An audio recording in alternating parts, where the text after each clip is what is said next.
Let's look at the chems and parts used report.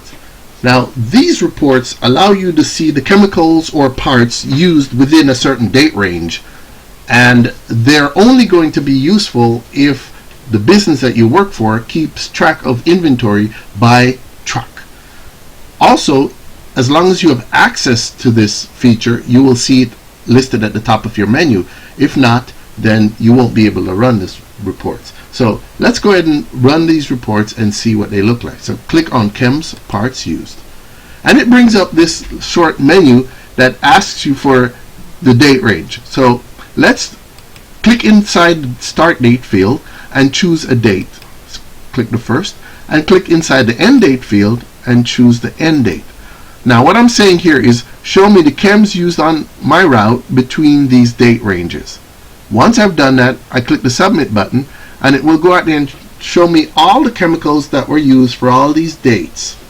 Now if I scroll down and part way through this list, it'll show me the chemicals remaining on my truck. So these are all the chemicals that were assigned to my truck, and these are the amounts that should remain on my truck.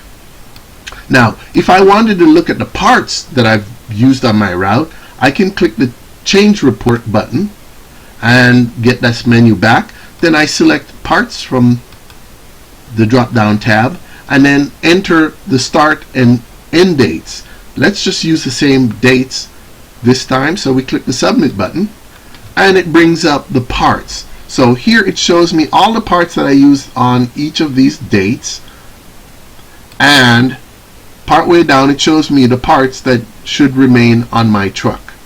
After I've looked over this report, if I want to get back to the menu, you'll notice up at the top here it actually opened up this report inside of its own window. So all I have to do is close the window. Let's click on it to close the window to get back to my service menu. And that's how you look at the chems and parts reports.